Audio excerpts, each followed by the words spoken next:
Everyone, जय हिंद। आज इस वीडियो में हम देखेंगे नॉमिनल जीडीपी के बारे में, रियल जीडीपी के बारे में देखेंगे। ठीक है, और मैं आपको बता दूं कि अब जो है इकोनॉमिक का लगातार जो है क्लास लग रहा है। ठीक है, लगातार सीरीज आ रही है। इससे पहले मैं आपको बता दूं कि हिस्ट्री की पूरी प्लेलिस्ट मैंने बना दी है। प्राचीन इतिहास, मध्यकालीन इतिहास, मॉडर्न हिस्ट्री पूरा का मैंने प्लेलिस्ट बना दिया है। कॉन्स्टिट्यूशन का पूरा बेहतरीन ढंग से मैंने प्लेलिस्ट बना दिया है। अब हम आ गए हैं इकोनॉमिक पर। इकोनॉमिक का कम से कम 3-4 क्लास हो चुका है। जीडीपी के बारे में पूरा देख लिया, इकोनॉमिक्स के बारे में, मैक्रो इकोनॉमिक्स के बारे में सब चीज देख लिया है। ये आज इस वीडियो में हम देखेंगे नॉमिनल जीडीपी और रियल जीडीपी के बारे में देखेंगे। ठीक है, और गारंटी मेरी ये है कि आप जो है मेरी वीडियो देखने के बाद 110% आपको समझ आएगा। 100% नहीं, 110% समझ आएगा, इसकी गारंटी मेरी है। बशर्ते आप जो है वीडियो में मेरे साथ आप बने रहिए। आप बहुत बार ऐसे सुने होंगे या एग्जाम में जो पूछे जाते हैं उस पर हम फोकस करेंगे। ये भी बात क्लियर कर देता हूं, एक्स्ट्रा बिल्कुल नहीं, मेरी वीडियो में एक्स्ट्रा बिल्कुल नहीं रहता। जो एग्जाम के दृष्टिकोण से महत्वपूर्ण है, जो इंपॉर्टेंट है, जो सटीक बातें हैं, उस पर हम चर्चा करेंगे। नॉमिनल जीडीपी या रियल जीडीपी, आज का जो टॉपिक है nominal GDP and the real GDP. चलिए देखते हैं। सबसे पहले देखेंगे नॉमिनल जीडीपी। क्लियर हो गया? नॉमिनल जीडीपी नाम मात्र जीडीपी। नॉमिनल जीडीपी को क्या बोलते हैं? नाम मात्र सकल घरेलू उत्पाद। नाम से स्पष्ट आप बोलते हैं कि वो नाम मात्र का इंसान है, वो नाम मात्र का काम करता है भैया, उतना वैल्यू नहीं देते आप कुछ कभी कभी बोलते हैं ना कि अरे यार वो नाम मात्र का रईस है भाई, अमीर आदमी है यार, क्वालिटी नहीं है। समझने का मतलब क्या है, नॉमिनल जीडीपी का देश में उतना काम नहीं है। और नॉमिनल जीडीपी निकालते कैसे हैं ये मैं आपको बता रहा हूं। ठीक है, और मेरी वीडियो देखने के बाद आप 110% आपको समझ आएगा। ये मैं अपनी वीडियो में, हर वीडियो में गारंटी दे सकता हूं, आपको समझ आना तय है। अगर नहीं आएगा तो आपके माइंड में जबरदस्ती चला जाएगा, मैं डाल दूंगा आपके माइंड में जबरदस्ती। बशर्ते आप देखिए, पूरा वीडियो देखे तब मजा आ ना, बीच से भग गए तो कहां समझ आ गया। चलिए नॉमिनल जीडीपी, एनजीडीपी शॉर्टकट में लिखा है मैंने, नॉमिनल ग्रॉस डोमेस्टिक प्रोडक्ट। देखो नॉमिनल, अभी हम नॉमिनल जीडीपी की बात कर रहे हैं, रियल जीडीपी मैं जस्ट आगे बताऊंगा। ठीक है, नॉमिनल जीडीपी प्रोडक्ट और प्राइस चालू वर्ष का लेते हैं। नॉमिनल जीडीपी में जो प्रोडक्ट है और जो प्राइस है वो चालू वर्ष का लेते हैं। क्लियर हो गया? ये अब समझिए, नॉमिनल जीडीपी में जो प्रोडक्ट है और जो प्राइस है चालू वर्ष का लेते हैं। अब आपको समझ नहीं आया, मैं समझ गया, अब समझ आएगा। ये देखो, इकोनॉमिक्स की जो भाषा है, जो लिखा रहता है बुक में, थोड़ा जटिल लगता है, लेकिन आपको बेहतरीन ढंग से हम समझा रहे हैं। ध्यान से समझिए। हम अभी क्या बात कर रहे हैं? नॉमिनल जीडीपी, उसके बाद देखेंगे रियल जीडीपी। अब ध्यान से समझिए। देखो, सबसे पहले समझना है आपको, हमने लिखा है, ये मैं आगे से लिख दिया हूं ताकि आपको इजिली समझ आए। ठीक है, थोड़ा टाइम बचता है। अब समझिए, नॉमिनल जीडीपी मान के चलो, हम नॉमिनल जीडीपी की बात कर रहे हैं। नॉमिनल जीडीपी में बिस्किट का उत्पादन, हमने ये जो डेटा लिया हुआ एग्जाम्पल के दृष्टिकोण से लिया हुआ है, आपको बता दूं मैं, एग्जाम्पल के दृष्टिकोण से। भैया कोई बोलेगा नहीं कि ये डेटा कहां से आ गया, मैंने ये समझाने के लिए एग्जाम्पल के दृष्टिकोण से ये लिया हुआ है। अब समझो, नॉमिनल जीडीपी की बात कर रहे हैं, ध्यान से समझना। ठीक है, अब मेन खेल शुरू हो रहा है यहां से। देखो, हम बिस्किट ले लिए हैं, बिस्किट का उत्पादन कर रहे हैं, एग्जाम्पल के लिए बिस्किट लिए हुए हैं। ईयर इधर लिखा हुआ मैंने, साल को। क्लियर हो गया? उसका प्राइस यानी कि मूल्य मैंने इधर लिखा हुआ है। क्लियर हुआ? कितना उत्पादन हुआ इसको लिखा हुआ है, और इधर है नॉमिनल जीडीपी। समझ आ गया बातें? अब ध्यान से समझना, ये ईयर। अब मान के चलो बिस्किट का उत्पादन कर रहे हैं, बिस्किट का। ठीक है, कोई भी बिस्किट हो सकता है। तो 2009 में बिस्किट का उत्पादन किए। समझना है, अब ध्यान से समझिए, है नहीं? आपको 110% समझ आएगा, हमारी वीडियो में है, मतलब आपको 110% समझ आएगा। बिस्किट का उत्पादन 2009 में किए, 2010 में किए, फिर अगले साल 2011 में किए, फिर अगले साल 2012 में किए, अगले साल 2013 में किए। ये सभी डेटा एग्जाम्पल के लिए लिया। अब कोई बोलेगा अभी 2025 चल रहा है भैया, अरे भैया और 2013 की बात कर रहे, अरे हमने समझाने के लिए डेटा लिए हुए हैं। ठीक है, बिस्किट का उत्पादन कर रहे हैं, मान के चलो ये ईयर हो गया। अब समझना है, ये है प्राइस बिस्किट का। 2009 में इस बिस्किट की जो प्राइस है 5 रुपए है। ध्यान से समझना है, आपको समझ आ रहा है? 2010 में बिस्किट की जो प्राइस है 8 रुपए हो गई। और स्वाभाविक सी बात है भाई, जैसे जैसे समय बढ़ेगा महंगाई बढ़ती जाती है नहीं? अगला देखते हैं, 2011 में जो बिस्किट का जो प्राइस है भैया 9 रुपए हो गई। 2009 में 5 रुपए थी, 2011 में 9 रुपए हो गई। 2012 में जो बिस्किट की जो प्राइस है 10 रुपए हो गई, समझ रहे हो। 2013 में आप देखेंगे जो बिस्किट की प्राइस है 12 रुपए हो गई। ध्यान से समझ आ रहा है, ये इधर है ईयर, इधर है प्राइस। अब इधर कितना उत्पादन हुआ है समझना है। हमने एग्जांपल के लिए लिया हुआ डेटा, 2009 में बिस्किट का उत्पादन कर रहे हैं हम, 5 रुपए उसकी प्राइस है। कितना उत्पादन हुआ बिस्किट, मान के चलो 20। क्लियर हो गया, समझ रहे हो, पूरा समझ आ रहा है, ध्यान से समझना है, ठीक है भाई। अगले साल 2010 में हमने बिस्किट का उत्पादन किया, ईयर है, 8 रुपए प्राइस हुआ, और इस बार उत्पादन हुआ 18 ही उत्पादन हुआ। अरे स्वाभाविक सी बात है, आप कभी कभी खेती करते हैं भैया, किसी साल आ गया आपका प्रति एकड़ धान उत्पादन आ गया 21 क्विंटल, जरूरी थोड़ी है कि 21 क्विंटल अगले ही साल हो। पता चला कुछ बारिश की खपत आ गई, बारिश आ गया, कीट लग गया, रोग लग गया, ओलावृष्टि आ गई है, नहीं कुछ बीमारियां आ गई, तो अगले साल 21 क्विंटल उत्पादन हुआ था, इस बार पता चला 15 ही क्विंटल आ गए। अब कोई जरूरी थोड़ी कि 15 साल आ गए तो अगले साल ही 14 आएगा, हो सकता है कि 15 से अगले बार उत्पादन बढ़कर 22 क्विंटल आ जाए। समझ रहे हो ना कहां से आए। तो 2010 में प्राइस 8 रुपए है, उत्पादन कितना हुआ 18 हो गया। समझ रहे हो, ठीक है, समझो ध्यान से, पहले समझो हमारी बातों को। 2011 में मूल्य कितना है बिस्किट का 9 रुपए और उत्पादन हुआ 17। क्लियर हो गया। 2012 में जो प्राइस है वो 10 रुपए है और जो उत्पादन हुआ केवल 16। 2013 में देखेंगे प्राइस कितना है 12 रुपए हो गया और उत्पादन हुआ 14। ध्यान से अब समझिए। अब ये गौर कीजिए बाबू, आप लोग जो है नॉमिनल जीडीपी में प्राइस जो है बढ़ रहा है। देखो अब समझो, माइंड खुल रहा है आपका। प्राइस जो है बढ़ रहा है, देखो 5 रुपए था 2009 में, फिर प्राइस देखो 8 रुपए हो गया 2010 में, 9, फिर 2011 में 9 रुपए हो गया, 2012 में 10 रुपए हो गया, 2013 में 12 रुपए हो गया। प्राइस यहां पर बढ़ रहा है, महंगाई बढ़ रही है, लेकिन उत्पादन जो है घट रहा है। देखो प्रोडक्शन जो है, प्राइस तो बढ़ रहा है, महंगाई बढ़ रहा है, लेकिन उत्पादन जो है घट रहा है। देखो 20 उत्पादन था, अब 18 हो गया, 17 हो गया, 16 हो गया, 14 हो गया नॉमिनल जीडीपी में। समझ रहे हो क्या हो रहा है। ये ईयर है, ये प्राइस है, ये उत्पादन है। अब मैं क्या बोल रहा था शुरू में, जो नॉमिनल जीडीपी में प्रोडक्ट और प्राइस, अब समझो ये हो गया प्रोडक्ट और ये हो गया प्राइस। चालू वर्ष का लेते हैं, यानी कि जो साल चल रहा है, जिस साल का ले रहे हैं उस साल का प्रोडक्ट, उस साल का प्राइस लेते हैं। अब क्लियर समझ आएगा। जैसे अगर हम 2010 का लें, मान के चलो, तो 2010 का चालू वर्ष, 2010 का प्राइस लेंगे और उसका प्रोडक्ट लेंगे। देखो यही चीज मैंने लिखा है, नॉमिनल जीडीपी में प्रोडक्ट, ये प्रोडक्ट और ये प्राइस चालू वर्ष का लेते हैं।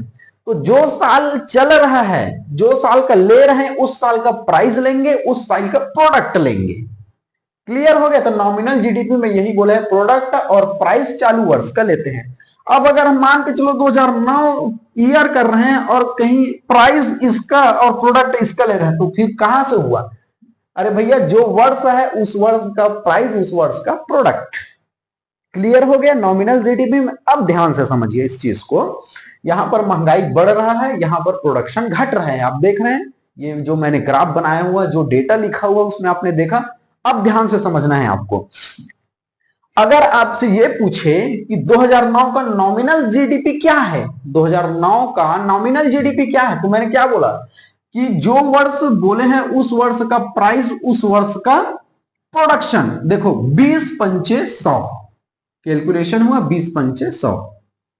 ध्यान से समझना है, जिस वर्ष का प्रोडक्ट, जो वर्ष चल रहा है उसका प्रोडक्ट और उसका प्राइस, ठीक है, इसी को चालू वर्ष है। अब देखो 2010 में 8 रुपए प्राइस है, उत्पादन कितना 18। तो जो वर्ष है उस वर्ष का प्राइस, उस वर्ष का प्रोडक्शन, दोनों का मल्टीपल कर दिया, 18 गुणा 18 144। नॉमिनल जीडीपी 2010 का नॉमिनल जीडीपी 144। क्लियर हो गया। अगला उसी प्रकार 2011 में प्राइस है 9, प्रोडक्शन है 17, 17 गुणा 9 153। समझ रहे हो ध्यान से। आप देखेंगे 2012 का 10 रुपए प्राइस है, प्रोडक्ट है 16, ये मल्टीपल कर दिए 160। उसी प्रकार से 13 में प्राइस है 12, प्रोडक्ट है 14, 14 गुणा 12, 168। मैंने क्या बोला कि नॉमिनल जीडीपी में जिस वर्ष का लेते हैं, जैसे जिस वर्ष का लेते हैं उसी वर्ष का प्राइस, उसी वर्ष का प्रोडक्ट मल्टीपल कर दिए। जिस वर्ष आप ले रहे हैं उस वर्ष का प्राइस, उस वर्ष में प्रोडक्शन, उत्पादन को नॉमिनल जीडीपी। क्लियर हो गया? इसी को बोला है भैया प्रोडक्ट और प्राइस जो है चालू वर्ष के लेते हैं। जैसे 2012 का लिए तो इसी वर्ष में जो प्राइस है उसको, इसी वर्ष में जो प्रोडक्शन हुए उसको मल्टीपल कर दिया 160। ये हो गया आपका नॉमिनल जीडीपी। समझ रहे हो? Nominal GDP. तो जिस वर्ष भैया आपका चालू वर्ष है उस वर्ष का प्राइस लेते हैं, उस वर्ष का प्रोडक्शन लेते हैं नॉमिनल जीडीपी में। ये समझ आ गया नॉमिनल जीडीपी? सिंपल। अब एक मिनट में आप समझ जाओगे नॉमिनल जीडीपी। जिस वर्ष का बोला गया है उस वर्ष का प्राइस, उस वर्ष का जो है प्रोडक्शन मल्टीपल कर दिया, निकल गया। सिंपल सी बात है। अब देखो कोई चीज ऐसे होती है कि जब शुरू करोगे थोड़ा टाइम लगता है। जैसे आप शुरू बुक पढ़ोगे तो थोड़ा टाइम लगता है, उसके बाद जब इतना पढ़ लोगे उस बुक को 1 घंटे में रिवीजन हो जाता है। समझ रहे हो? अरे जैसे हम ही शुरू जब स्टार्ट किए थे पॉलिटी को, मैं कॉन्स्टिट्यूशन की बात करूं, जब मैं खुद पहली बार तैयारी कर रहा था तो मुझे पॉलिटी समझने में 6 से 8 महीने लग गए कॉन्स्टिट्यूशन को। आज 1 घंटे में पूरा रिवीजन हो जाता है, 1 घंटे में। 6 महीने देख, शुरुआत की तो 6 महीने, अब रिवीजन 1 घंटे में, पढ़ना पलटा पूरा याद हो जाते हैं। तो शुरू में आपको हम वीडियो में समझाएं तो थोड़ा टाइम लगा। अब देखिए भाई, जो ईयर है, चालू वर्ष है, उसका प्राइस लीजिए, उसका प्रोडक्ट कीजिए, मल्टीपल कर दिए, देखते ही आप तुरंत बता दोगे अच्छा इतना आ रहेगा। ये हो गया नॉमिनल जीडीपी। अब बात करेंगे रियल जीडीपी की। क्या करेंगे? अब बात करेंगे रियल जीडीपी के बारे में। नॉमिनल जीडीपी समझ आ गया? आई होप आपको समझ आ गया। ये थोड़ा स्क्रीनशॉट मार लीजिए आप। क्लियर हो गया? अब करते हैं रियल जीडीपी के बारे में। रियल जीडीपी के बारे में अब बात करेंगे। अब ध्यान से समझना, मैं यहां पर लिख दिया, इधर बात करेंगे रियल जीडीपी। इसमें उत्पादन चालू वर्ष का और मूल्य औसत वर्ष का। अभी समझ नहीं आया? अब हम बात कर रहे हैं रियल जीडीपी के बारे में। रियल जीडीपी ये हो गया नॉमिनल जीडीपी। अब बात करेंगे रियल जीडीपी। रियल जीडीपी में आपको देखना है, इसमें उत्पादन चालू वर्ष का, समझ नहीं आया आपको? मूल्य औसत वर्ष का लेते हैं, समझ नहीं आया? चलो हम समझाते हैं। ये डेटा आपको ध्यान में रखना है, लेकिन अभी इसको आप नजरअंदाज कर दीजिए। ध्यान से समझिए, इसको आप जो है नजरअंदाज कर दीजिए। किसको नजरअंदाज? देखो ये नॉमिनल जीडीपी आपको समझ आ गया। अब बात कर रहे हैं रियल जीडीपी की। रियल जीडीपी में इसको अभी ध्यान रखिए, इसको प्राइस को ध्यान रखिए, प्रोडक्ट को ध्यान रखिए। ये नॉमिनल जीडीपी लिखा हुआ है, ये एनजीडीपी नॉमिनल जीडीपी, इसको थोड़ा भी आप भूल जाइए।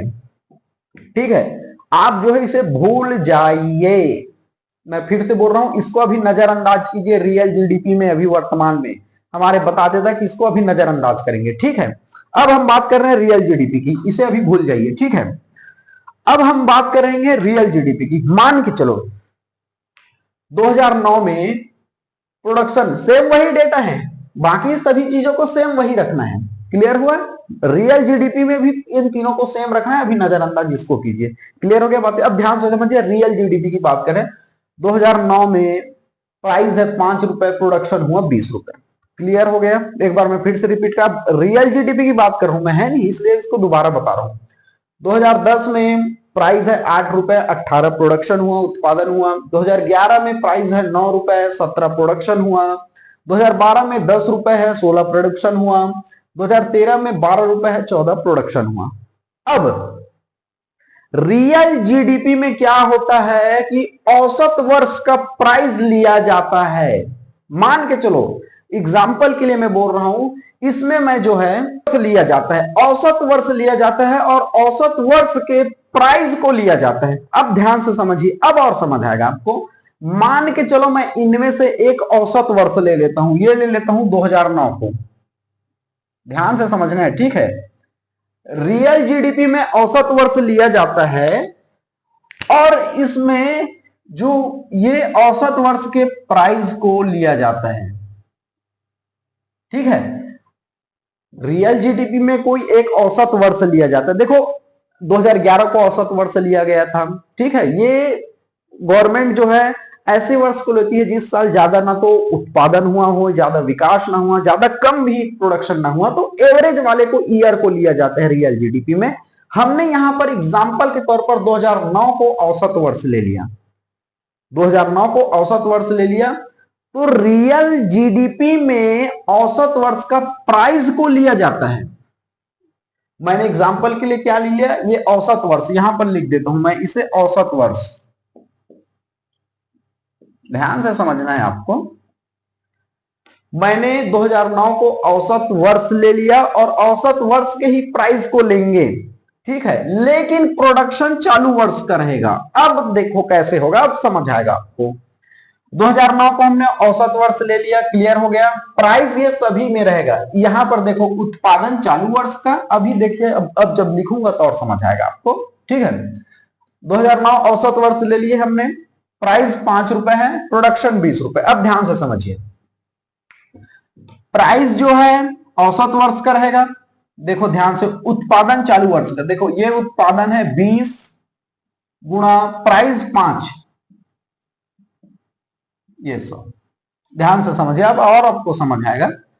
अब 2010 की अब हम बात करेंगे, तो इसमें जो है 2010 में अगर हम प्राइस लेंगे तो क्या 8 को लेंगे, रियल जीडीपी में नहीं लेंगे, ये औसत वर्ष के प्राइस को लेना है।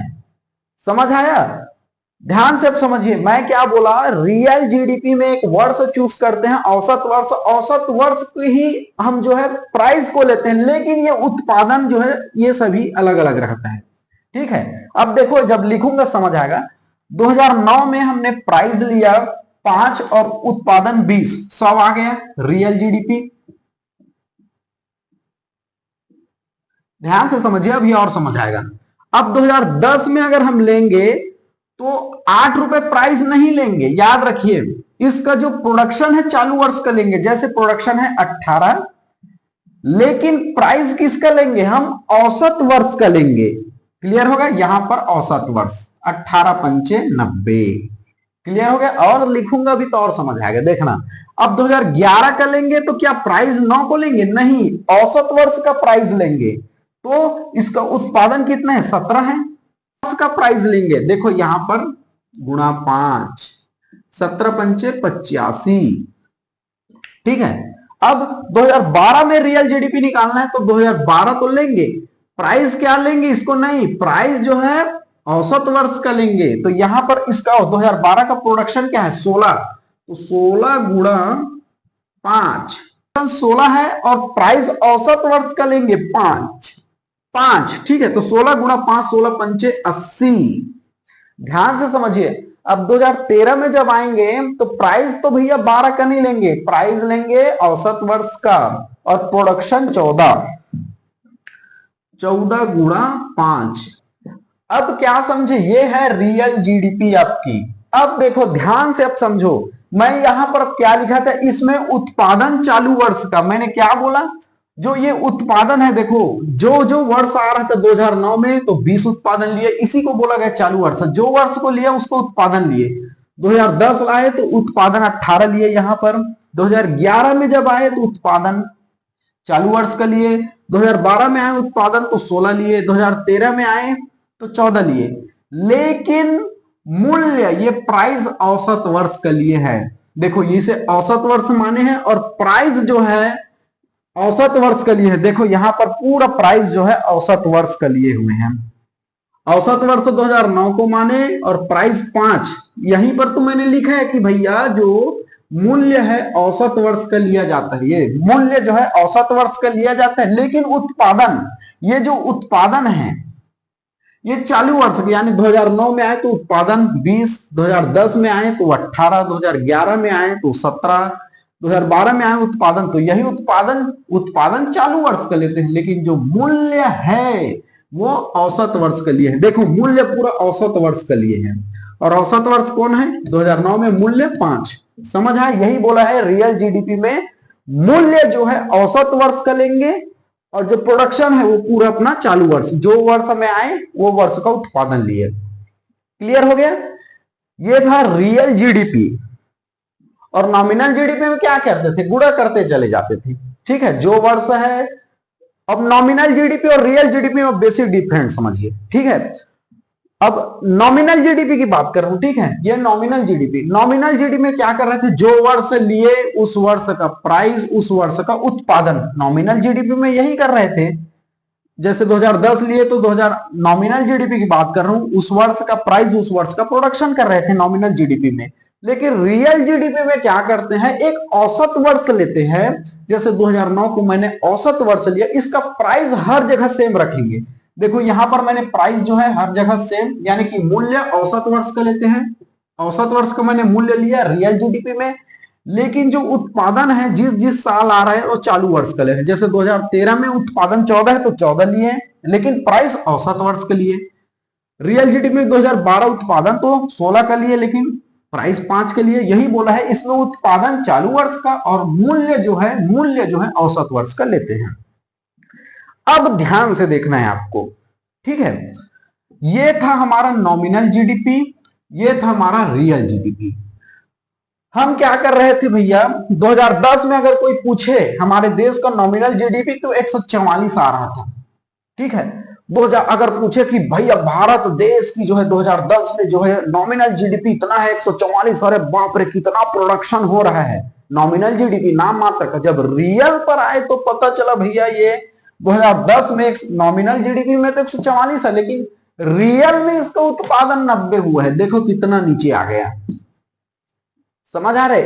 इसीलिए इसे नाम मात्र बोलते हैं और इसलिए इसे रियल बोलते हैं। रियल में ये उत्पादन है, नाम से स्पष्ट है, रियल जीडीपी ये उत्पादन है। अब देखो 2010 में नॉमिनल जीडीपी, सॉरी 2011 में नॉमिनल जीडीपी 153 है, नॉमिनल जीडीपी 153 है नाम मात्र का। लेकिन रियल में देखें 2011 तक कितना है भैया, 85 है। देखो 153 से कितना आ गया, 85 आ गया। नॉमिनल जीडीपी देश के काम नहीं आता भैया, इसीलिए बोलते हैं नॉमिनल जीडीपी देश का काम नहीं आता, रियल जीडीपी मेन होता है, समझ रहे हो। अब उसी प्रकार देखिए 2013 में जो नॉमिनल जीडीपी है 168 है। कोई देश आपको दिखा दे, देखिए हमारे देश की नॉमिनल जीडीपी, आप इसी प्रकार देखेंगे 2013 में नॉमिनल जीडीपी 168, अरे बाप रे कितना यहाँ उत्पादन होता है। और जब रियल इसका पता चला तो वास्तविकता चला तो यहाँ पर रियल नॉमिनल में तो 168 है, लेकिन रियल में पता चला तो भैया ये 70 ही है उत्पादन, नॉमिनल रियल जीडीपी। देखो कितना अंतर आ रहा है। तो ये मेन होता है, ये उत्पादन मेन होता है। क्लियर हो गया, नॉमिनल जीडीपी और रियल जीडीपी समझ आया, दोनों का अंतर समझ आया। चलिए अब एक होता है जीडीपी डिफ्लेक्टर। ये तो बात कर ली हमने नॉमिनल जीडीपी, रियल जीडीपी के बारे में देख लिए। अब हम बात करेंगे जीडीपी डिफ्लेक्टर के बारे में, ठीक है। यहां पर मैं लिख देता हूं जीडीपी डिफ्लेक्टर, ठीक है। इसमें क्या होता है, जीडीपी डिफ्लेक्टर का फार्मूला मैं आपको बता देता हूं, थोड़ा निकाल के बता देता हूं, फिर आप इजिली निकाल पाएंगे। डिफ्लेक्टर के फार्मूला बता देता हूं मैं, ये होता है nominal GDP divided by real GDP into 100, ये फार्मूला होता है। ध्यान से समझिए, अगर आपसे ये पूछे कि भैया 2010 का जीडीपी डिफ्लेक्टर बताइए, जीडीपी डिफ्लेक्टर 2010 का जीडीपी डिफ्लेक्टर बताइए कहेगा तो आप कैसे निकालोगे। तो 2010 का नॉमिनल जीडीपी फार्मूला में पुट कीजिए, नॉमिनल जीडीपी कितना है 144, ठीक है। 2010 का हमें जीडीपी डिफ्लेक्टर पूछा है, जीडीपी डिफ्लेक्टर का फार्मूला क्या आता है, और वो भी 2010 का बोला है मान के चलो, तो nominal GDP divide by real GDP. तो 2010 का तो नॉमिनल जीडीपी है 144 और रियल जीडीपी ये देखो नीचे में है रियल जीडीपी, तो 90 रखिए यहां पर, 90 डिवाइडेड बाय दी 100, आप काट के देखिए कितना आ रहा है, ठीक है। अगर उसी प्रकार आपसे पूछे 2012 का जो है जीडीपी डिफ्लेक्टर निकालिए, 2012 का जीडीपी डिफ्लेक्टर निकालिए, तो इसका फार्मूला क्या है, नॉमिनल जीडीपी भागित रियल जीडीपी। जैसे 2012 में क्या आएगा, नॉमिनल जीडीपी कितना है 160 है, तो यहां पर 160 रखिए नॉमिनल जीडीपी डिवाइडेड बाय 2012 का पूछा है ना जीडीपी डिफ्लेक्टर, यहां पर रियल जीडीपी कितना है 80 गुणा 100, काट के देखिए कितना आ रहा है, ठीक है। यहां से ये काट दीजिए, 8 दूनी 16 तो 200 आ जाएगा, ठीक है। ये था जीडीपी डिफ्लेक्टर, बहुत इजी है भैया। नॉमिनल जीडीपी जिस वर्ष का बोला है नॉमिनल जीडीपी रख दो भागित रियल जीडीपी 100 इंटू 100 कर दो। तो आज इस वीडियो में हमने देखा nominal GDP, real GDP, GDP deflector के बारे में देखा है। ठीक है, आई होप आपको बहुत बेहतरीन ढंग से समझ आ गया होगा, ऐसा मैं आशा करता हूं। चलिए, थैंक यू वेरी मच, जय हिंद।